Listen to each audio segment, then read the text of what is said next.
সারা বিশ্ব আজ অবাক হয়ে বলছে শাবাশ বাংলাদেশ, শাবাশ বাংলাদেশের ছাত্র জনতা।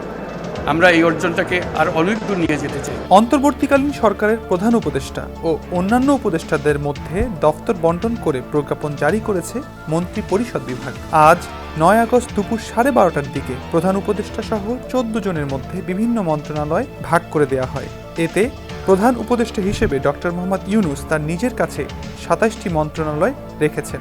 মন্ত্রণালয়গুলো হলো মন্ত্রী পরিষদ বিভাগ, প্রতিরক্ষা মন্ত্রণালয়, সশস্ত্র বাহিনী বিভাগ, শিক্ষা মন্ত্রণালয়, সড়ক পরিবহন ও সেতু মন্ত্রণালয়, খাদ্য মন্ত্রণালয়, গৃহায়ন ও গণপূর্ত মন্ত্রণালয়, ভূমি মন্ত্রণালয়, বস্ত্র ও পাট মন্ত্রণালয়, কৃষি মন্ত্রণালয়, বিজ্ঞান ও প্রযুক্তি মন্ত্রণালয়, রেলপথ মন্ত্রণালয়, জনপ্রশাসন মন্ত্রণালয়, বিদ্যুৎ, জ্বালানি ও খনিজ সম্পদ মন্ত্রণালয়, নৌ পরিবহন মন্ত্রণালয়, পানি সম্পদ মন্ত্রণালয়, মহিলা ও শিশু বিষয়ক মন্ত্রণালয়, দুর্যোগ ব্যবস্থাপনা ও ত্রাণ মন্ত্রণালয়, তথ্য ও সম্প্রচার মন্ত্রণালয়, প্রবাসী কল্যাণ ও বৈদেশিক কর্মসংস্থান মন্ত্রণালয়, বাণিজ্য মন্ত্রণালয়, শ্রম ও কর্মসংস্থান মন্ত্রণালয়, সংস্কৃতি বিষয়ক মন্ত্রণালয়, বেসামরিক বিমান পরিবহন ও পর্যটন মন্ত্রণালয়, মুক্তিযুদ্ধ বিষয়ক মন্ত্রণালয়, পার্বত্য চট্টগ্রাম বিষয়ক মন্ত্রণালয়, প্রাথমিক ও গণশিক্ষা মন্ত্রণালয়।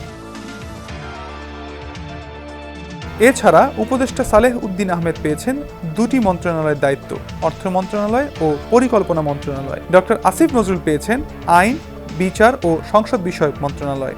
আদিলুর রহমান খান পেয়েছেন শিল্প মন্ত্রণালয়। হাসান আরিফ পেয়েছেন স্থানীয় সরকার, পল্লী উন্নয়ন ও সমবায় মন্ত্রণালয়। তৌহিদ হোসেন পেয়েছেন পররাষ্ট্র মন্ত্রণালয়। সৈয়দা রিজওয়ানা হাসান পেয়েছেন পরিবেশ, বন ও জলবায়ু পরিবর্তন মন্ত্রণালয়। মিজু শারমিন এস মুর্শিদ পেয়েছেন সমাজ কল্যাণ মন্ত্রণালয়। Brigadier general doctor M Shakhawat Hossain পেয়েছেন স্বরাষ্ট্র মন্ত্রণালয়। ডক্টর আ.ফ.ম. খালিদ হোসেন পেয়েছেন ধর্ম বিষয়ক মন্ত্রণালয়। ফরিদা আক্তার পেয়েছেন মৎস্য ও প্রাণী সম্পদ মন্ত্রণালয়। নূরজাহান বেগম পেয়েছেন স্বাস্থ্য ও পরিবার কল্যাণ মন্ত্রণালয়। নাহিদ ইসলাম পেয়েছেন ডাক, টেলিযোগাযোগ ও তথ্য প্রযুক্তি মন্ত্রণালয় এবং আসিফ মাহবুব সজীব ভূঁইয়া পেয়েছেন যুব ও ক্রীড়া মন্ত্রণালয়।